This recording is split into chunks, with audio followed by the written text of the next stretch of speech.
Mois de Saint-Joseph, veille du mois de mars. Premier point. Motif de sanctifier ce mois. Deuxième point. Moyen de le bien sanctifier. Premier point.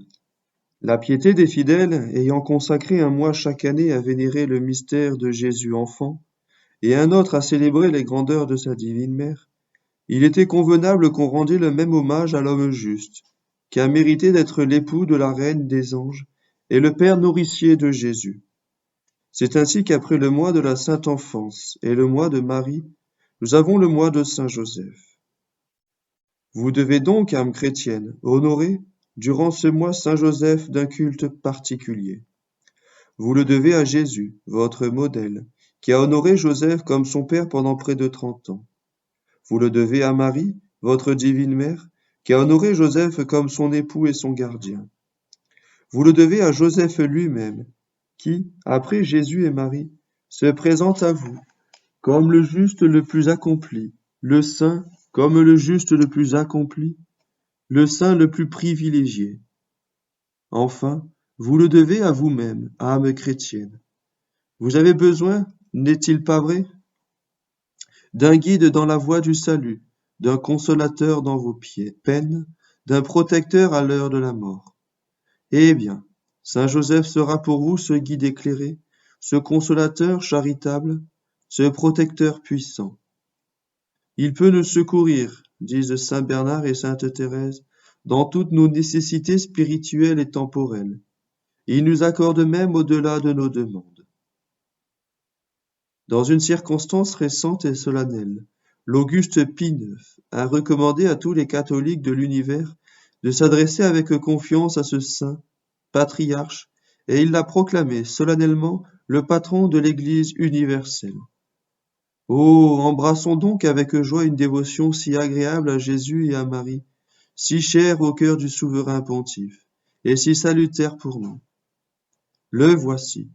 Ce mois, bien-aimé, il va commencer, et il sera pour nous, comme celui de Marie, un mois de bénédiction, de grâce et de faveur sans nombre. Ô Saint Joseph, ô mon Père, oui, je vous l'offre, ce mois chéri.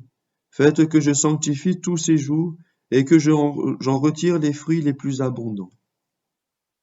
Deuxième point. Comment devons-nous passer ce beau mois? Les vertus de notre saint patron seront l'objet de nos méditations de chaque jour. Si vous aimez Saint Joseph, dit saint Ambroise, imitez ses vertus.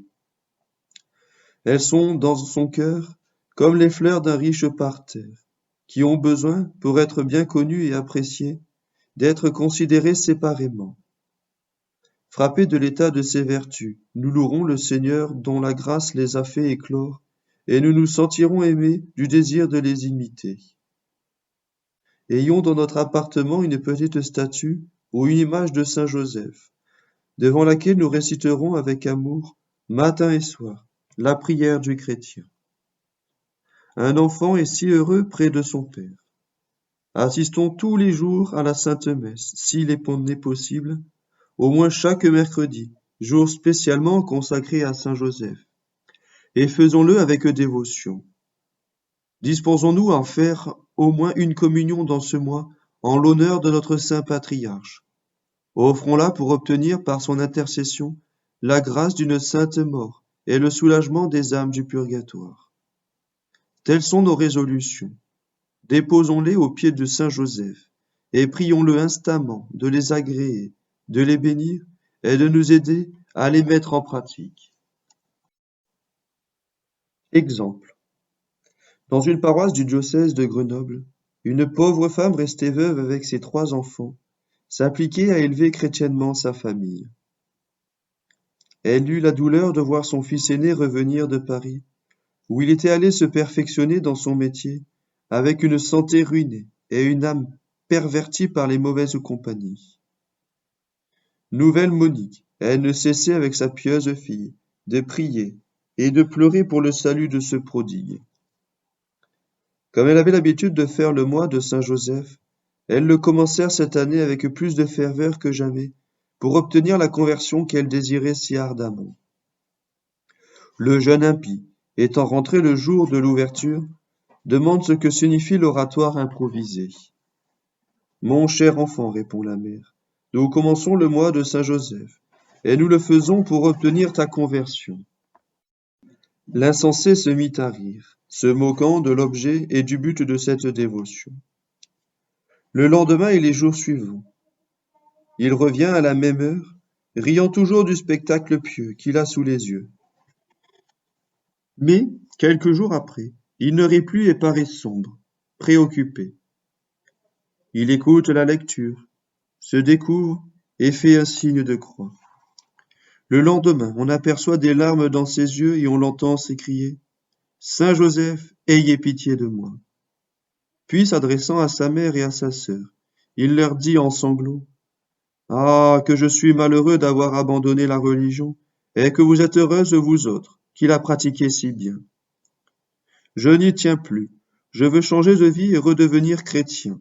J'espère que Saint Joseph, que vous avez tant invoqué pour moi, m'en obtiendra la grâce et le courage. » Il se confessa et reçut le pain eucharistique avec une grande piété.